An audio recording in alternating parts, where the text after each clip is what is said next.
Hey, I'm Alex Mondosian, and this is a masterclass, one I do every single week. And today's topic is something that I believe should be close and dear to your heart, definitely to your pocketbook: the psychology of going viral on Facebook. Now, I am not a Facebook ad expert. I'm a marketing expert. I'm a marketing strategist. I'm a direct response copywriter, and I've been doing it for over 30 years. But what I also am pretty good at is making observations of models that can be duplicable. That's the correct word, by the way. If you're in network marketing, I hear duplicatable, and I'm told that's not a word. It's duplicable. I like duplicatable more, but I'll be correct in my English. Duplicable. No matter where you're watching me, you could be in Europe, you can be in Asia, you can be in South America, or even parts of Africa. We have many people watching from South Africa, the country of South Africa. You could be in different parts of Asia, like Malaysia, Thailand, or Vietnam. We have students watching there. Many people watching from India, and of course, in Brazil and Argentina, many students there.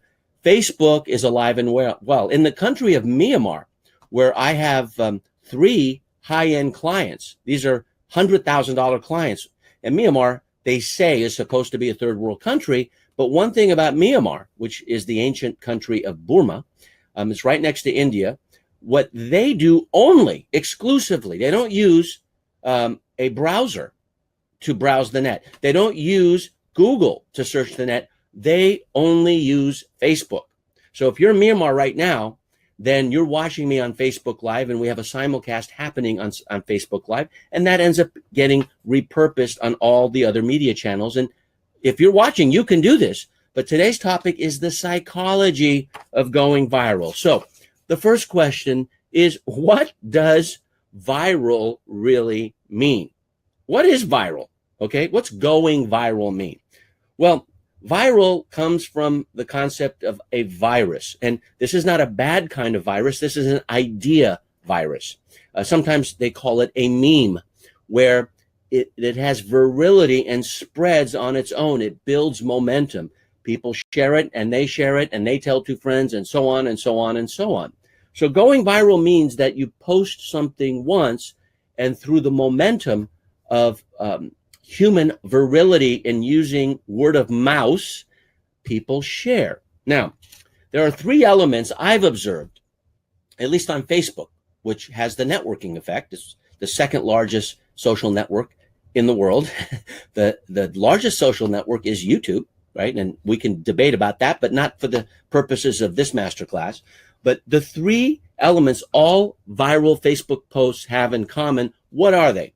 Well, if you just get these down, these are three strategies that, almost like a checklist, you can make sure that every time you post, you have these three things. Number one, they focus on getting shares. Sharing is the name of the game. Commenting is important. A like or a love is important, but a like is nowhere near as powerful as a share. Now, if you look at the difference between a share, which means someone is believing enough in the post or enough of what you have to say that they are sharing it with their tribe, that they're putting their reputation on the line and are proud to share it. Now, a like, well, all a like does is it gives you, let's say, a prop saying, hey, I like that. And it's super simple to like something. It's not as simple to comment, right?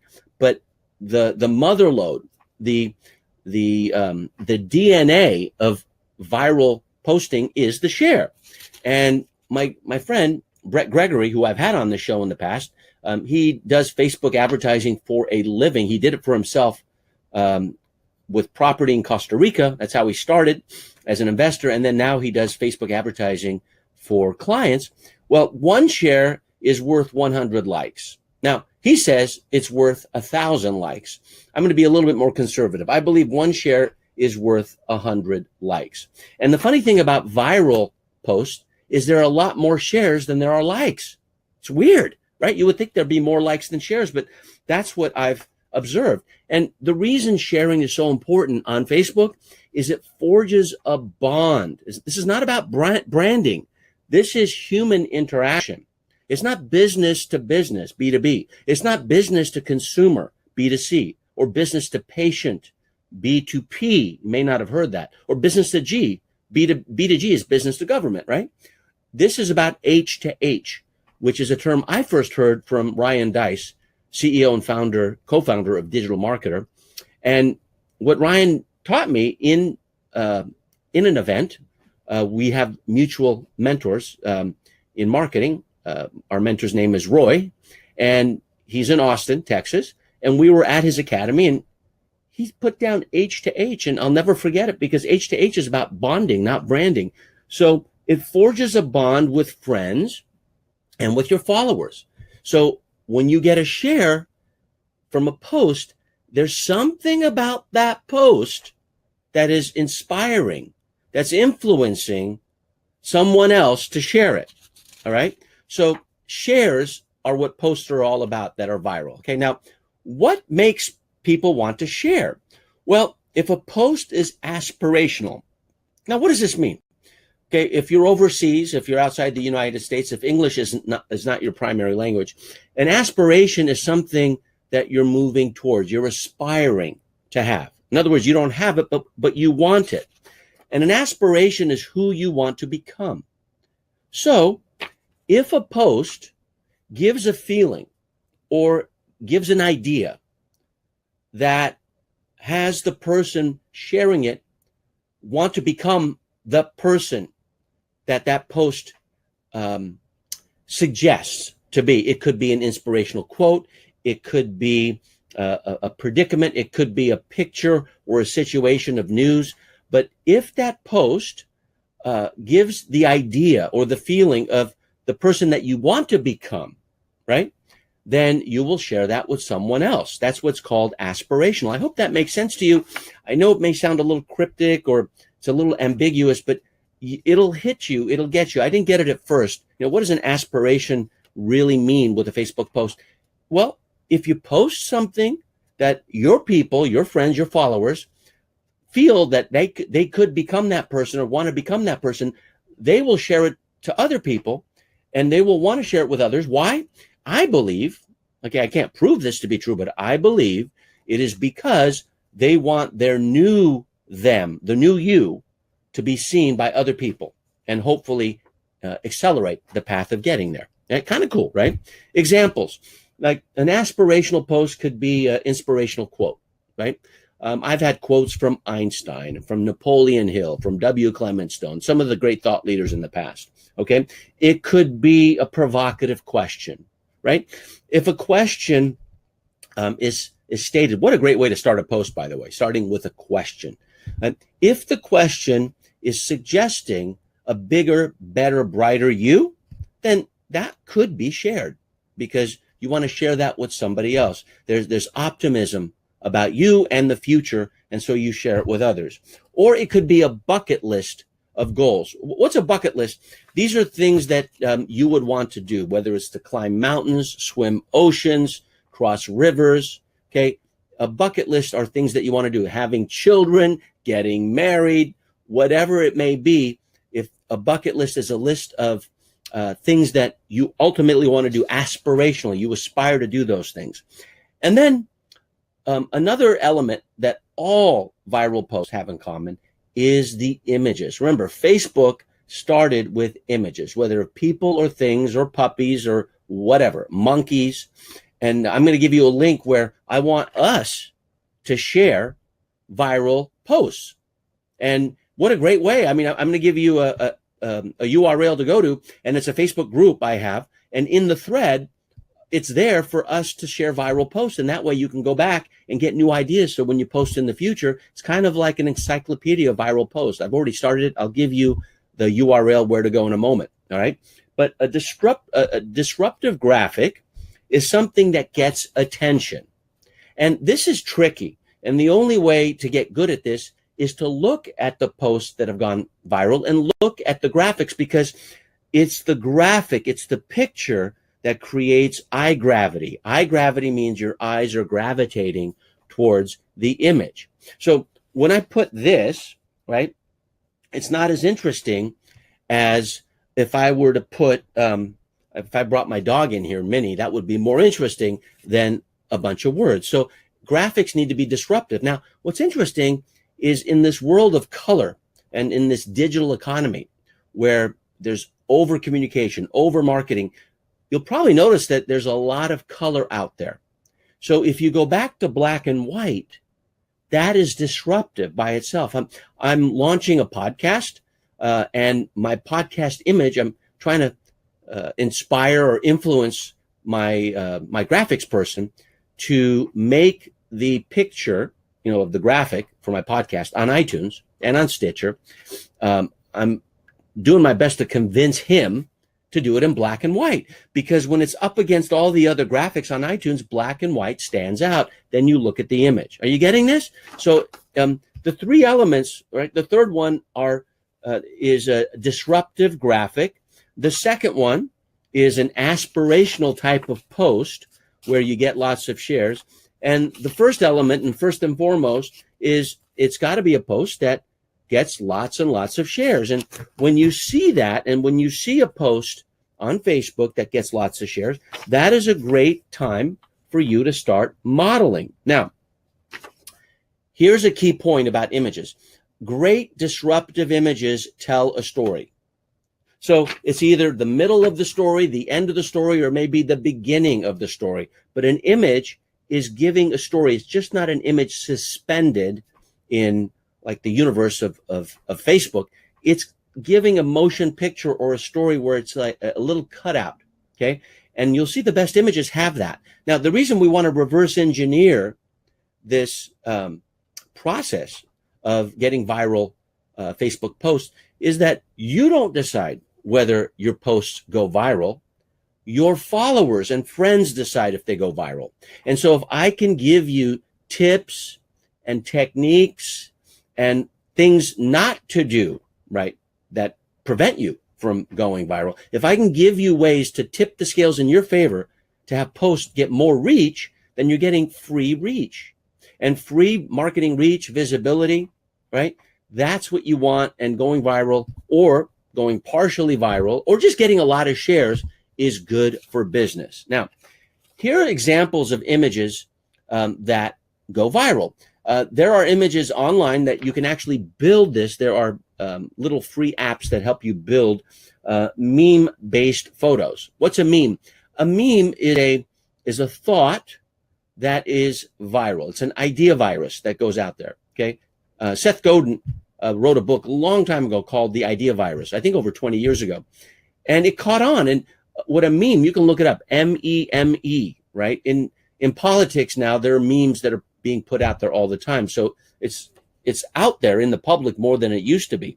But a meme-based photo has the capability of going viral as a graphic.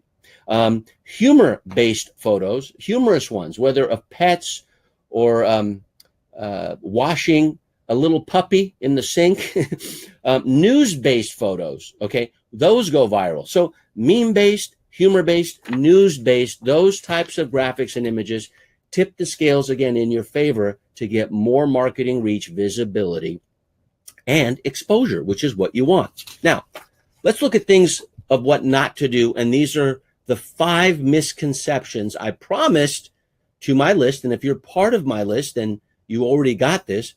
But now that you're watching on Facebook Live, you can join us every single week, same time, same place.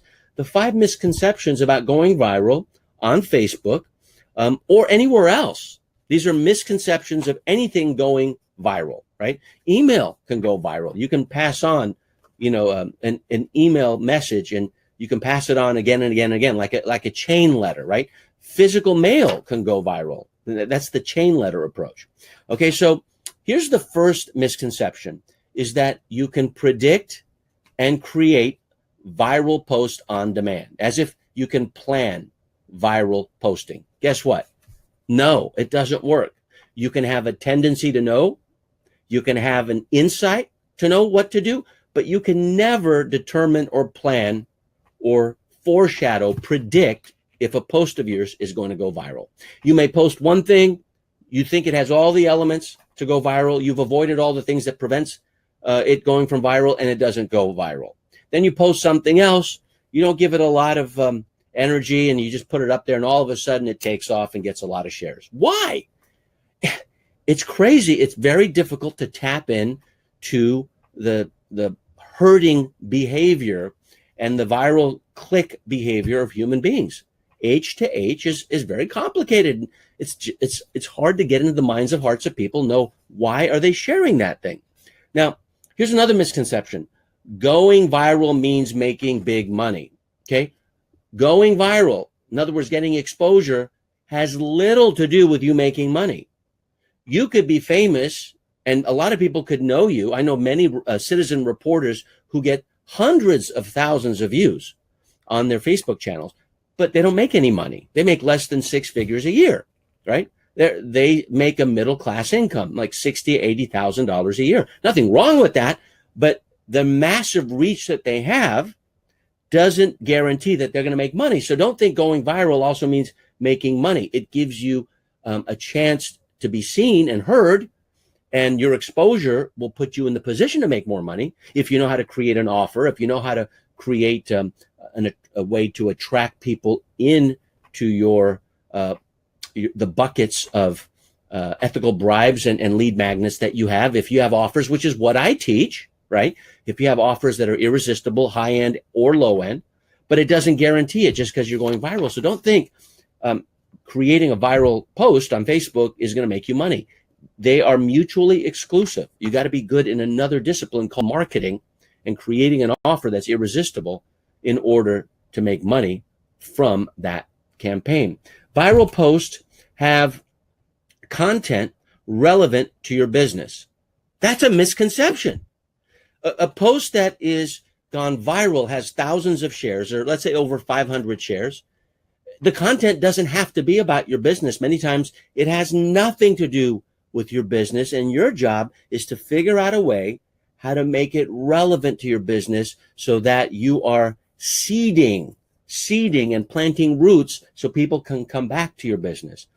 People don't share because you're selling something. People share because they want to share that thing because it'll make them look good in front of their friends and followers. That's why if you have an aspirational post, and you can get better at it as you do more and more of it, then people want to share that because it makes them look good.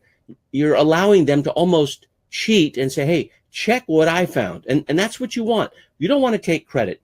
Okay. It's like the Chinese proverb. When the true leader's job is done, all the followers say we did it ourselves. That's the mindset. You want to lead from behind. You want to engage and enroll. You don't want to constrict and control, or condemn and control, excuse me, condemn and control. You want to engage and enroll. So it's kind of like being a leader from behind. Number 4, misconception. A viral Facebook post has a call to action. That's a lie. Most viral posts I've seen don't have a call to action where people are coming back and getting something else from you. Some of them have no call to action. It's crazy. See, viral posting is not about marketing. Viral posting is its own ecosystem where people are spreading the word. Now, if you're fortunate enough to have something have over 500 shares, and then all of a sudden people are coming back to you to get more stuff, well, that's kind of cool. And it's rare.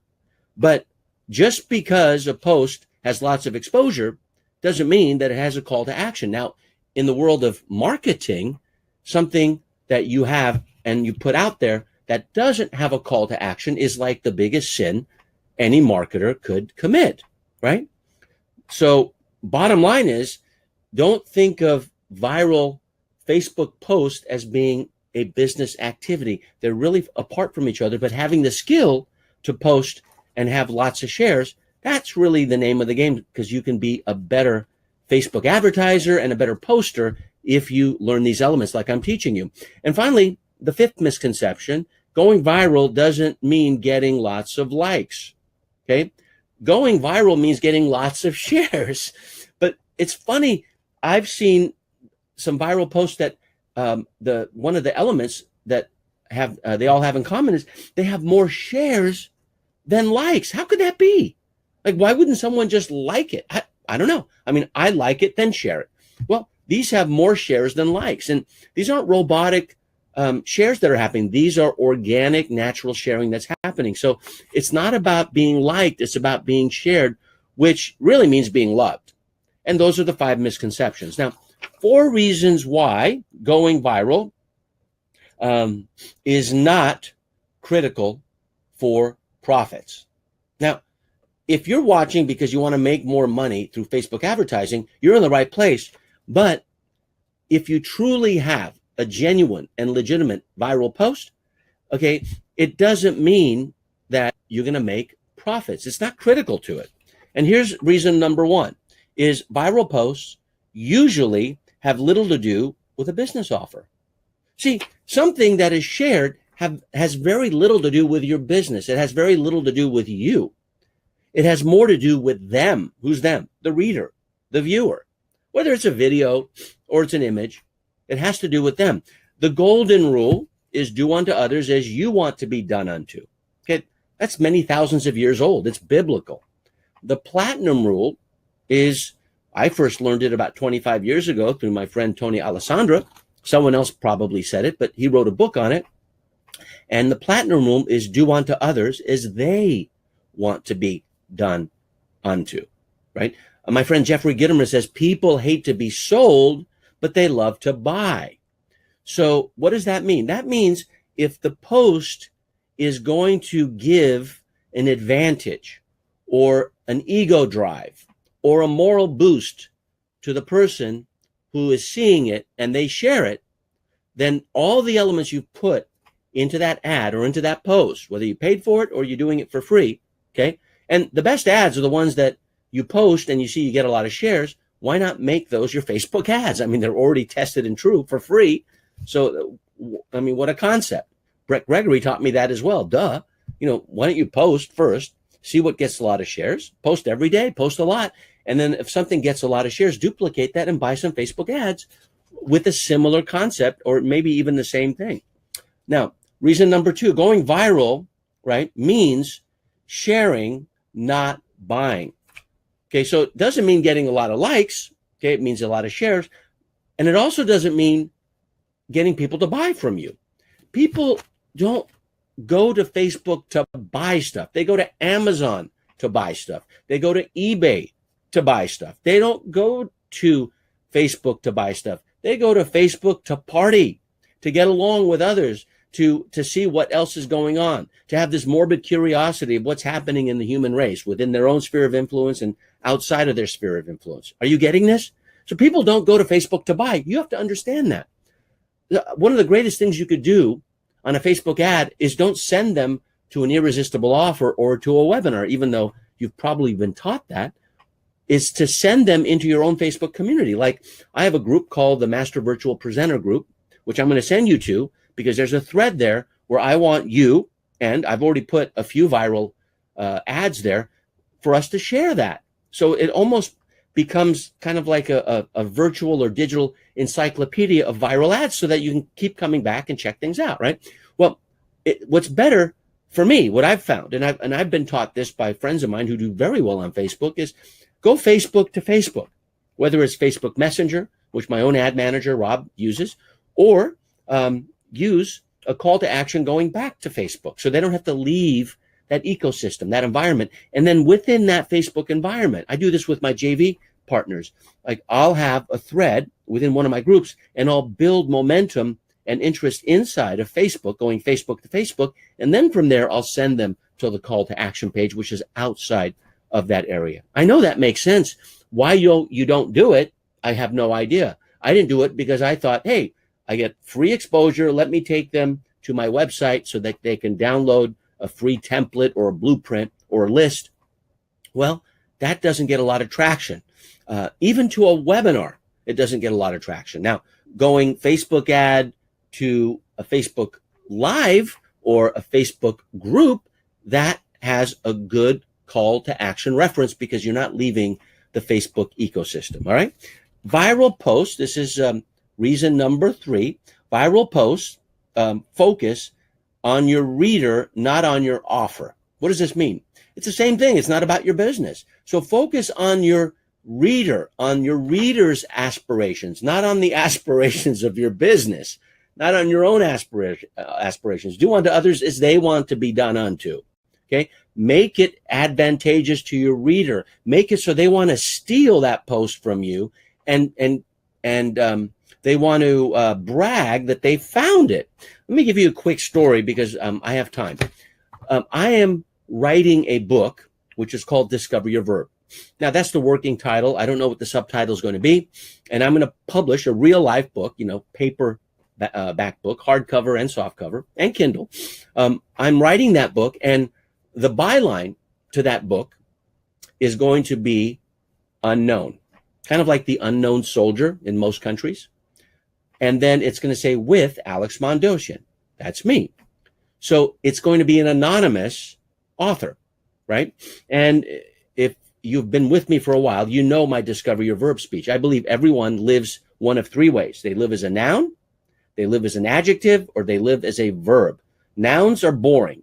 People, places, or things. That's what a noun is, right?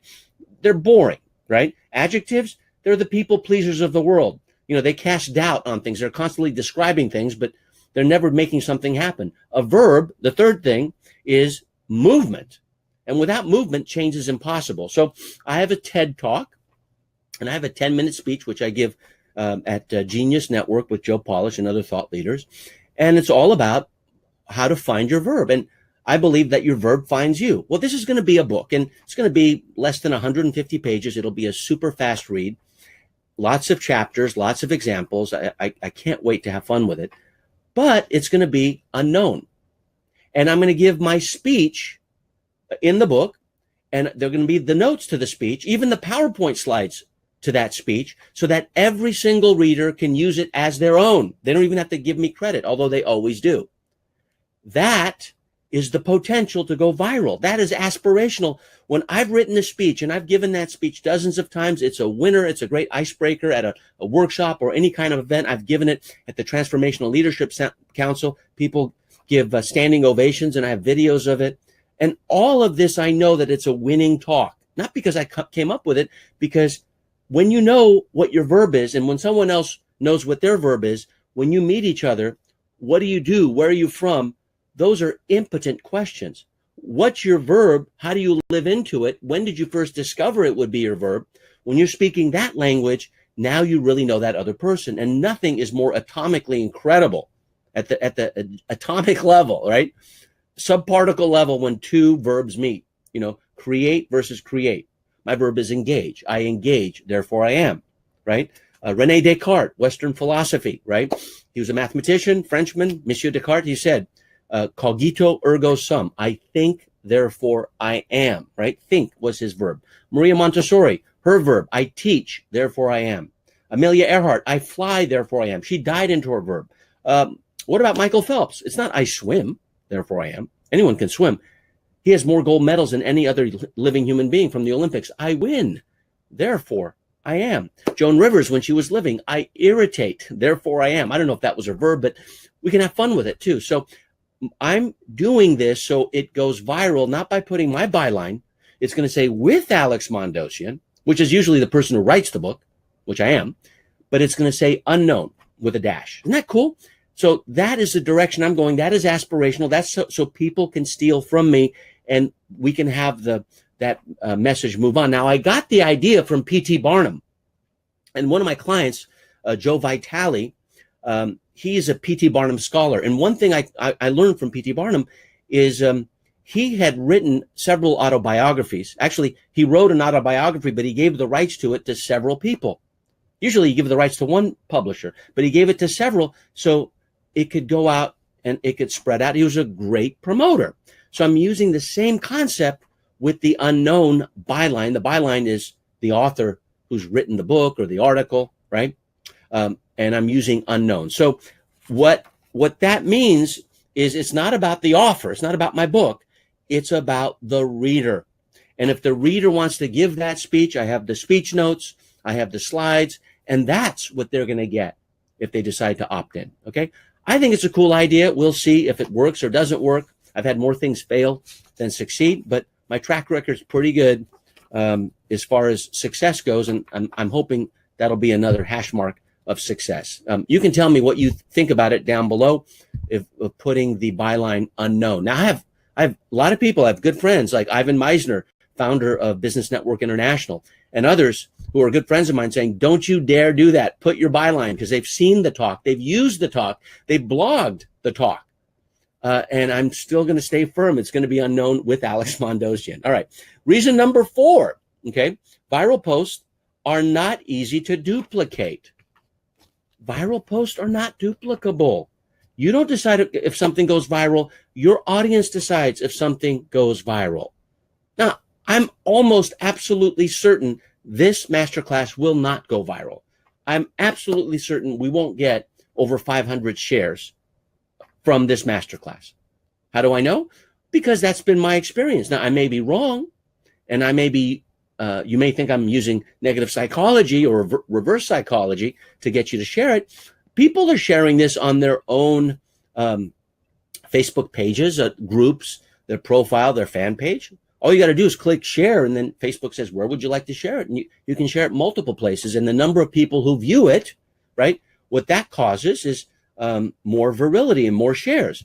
But I could guarantee we're not going to get 500 shares from this masterclass, right? So viral posting is not duplicable, but just coming close to that, setting a different type of horizon to come close to it, you will get more shares. 10 shares are better than 5, 20 shares are better than 10, and 100 shares are better than 50.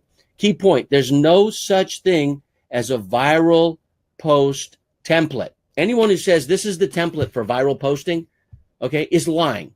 Because if someone has that template and that template or blueprint goes viral again and again and again, that person wouldn't be sharing that. Because everyone who'd be copying that would have viral posts, right? Doesn't that make sense? So there's no such thing as a template. You can come close, as I'm attempting to do here through my observations, but there is no template that's a sure thing with virility. So here's your next logical step if you wish to take it. And listen carefully and watch carefully. I am creating a viral thread. It's within one of my groups. And if you're not in this group, there's over 5,000 people in the group, and they're all presenters. They're virtual presenters. It's the Master Virtual Presenter Group. It's a private group. If you're not in it, you'll be asked 3 questions, and you will be manually brought in. And there are rules of the game. And if you don't abide by the rules, we'll kick you out. We don't kick out people. Most people abide by the rules. And you can see what they are at the top banner if you haven't been in. But if you have been in, then all you do is go to marketingonline.com/viral FB. That's viral Facebook, right? marketingonline.com/viral FB. That will be forwarding to a graphic that says something like, share any viral Facebook posts that are your favorites. I'm paraphrasing. And underneath that, what if we have 100 or 200 posts that have gone viral that I haven't seen? Maybe in multiple languages. Now, I've started it with a few of them, and they're easy to find, right? You can even find them on Google. Just type in, viral post examples, right? On Facebook. You'll find them. And if you start there, you'll be a better Facebook marketer. You'll be a better marketer in general. You'll get more exposure. You'll get more visibility, and you get more marketing reach. And that is the first step to becoming wealthy as an online digital marketer. My name is Alex Mandossian. My hope is that you will not only learn from what you just experienced, but you will implement and execute in the good sense of the word so that you get more exposure faster, better, and easier. All good wishes, and I can't wait for our paths to cross again next week.